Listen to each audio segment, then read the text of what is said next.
Hi, I'm John, and I'm an alcoholic. It's April 14th, and this is the Daily Reflection. The number one offender. Resentment is the number one offender. It destroys more alcoholics than anything else. From its stem, all forms of spiritual disease. For we have been not only mentally and physically ill, we have been spiritually sick. Alcoholics Anonymous, page 64. As I look at myself, here's the reflection here. As I look at myself practicing the fourth step, it is easy to gloss over the wrong that I have done, because I can easily see it as a question of getting even. For a wrong done to me, if I continue to relive my old hurt, it is a resentment, and resentment bars the sunlight from my soul. If I continue to relive hurts and hates, I will hurt and hate myself. After years in the dark of resentments, I have found the sunlight. I must let go of resentments. I cannot afford them.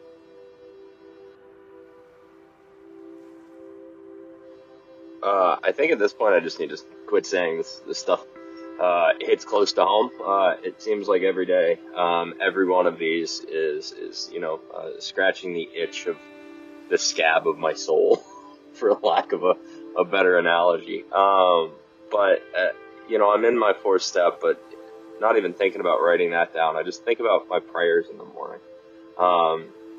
I've been pretty intentional about my prayers. I never prayed before. I think I shared earlier, I Googled how to pray. I felt, if I couldn't believe in God, it's not right to pray anyway. So who am I praying to? If I don't believe, like what?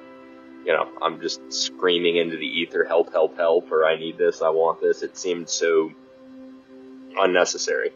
So the prayers have helped for a lot of reasons, but one of the things I've noticed with my prayer, so I go to a meeting in the morning, get in my car, and drive over here, and that's usually when I do my morning prayers. It's been helpful for me, because what I found is when I get in my car, I'd have these fights in my head, like my sponsor calls it his committee in his head. But it's, not just my own voice, but there's all sorts of voices that argue and bitch and moan at me. And, oftentimes it was my wife. Or the other day, as I'm going through my fourth step, I had thoughts about old bosses, and I had fights, and it's not just fights. When I think about it, it's really what was being said there, the justification in my head of why I did something, or, you did this, and because of that, I'm right, and, I'm justified, or I didn't do anything wrong, and it boils and creates the anger and tension inside of me. And I truthfully didn't know that was there. I thought, and I've had this thought quite a bit. This was in my prayer today, but, on paper, life looks pretty good. I said this yesterday in my group, I was able to, and on paper, if you looked at my life, it looked all right, right? I got promotions, I moved, I got house, kid, wife, I did the things, the standard American dream, and they, one of the questions that was posed at my group last night was can you be functioning, and an addict or an alcoholic? And it's well, by society's standards, on paper, yeah, there's plenty of them. There's people that hold good jobs and do all right, but do you have meaningful relationships?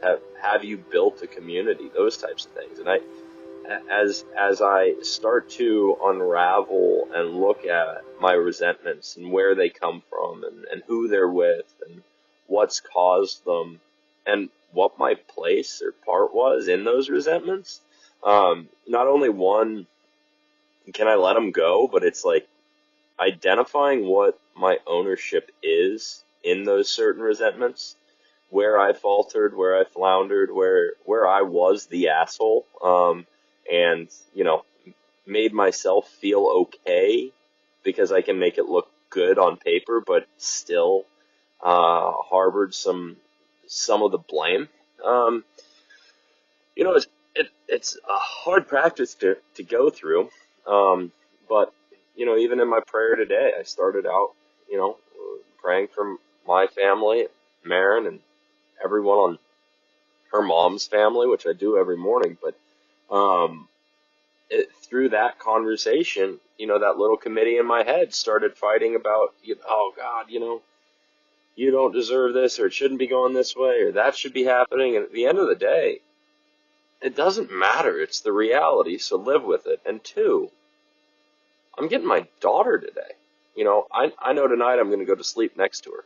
It'll be the best sleep I get. And she's going to cuddle up right next to me. It's going to be lovely. And if I continue to hold these resentments and this anger, I'll have fewer and fewer of those days. And eventually maybe I'll resent her for things. I can tell you right now, not at all.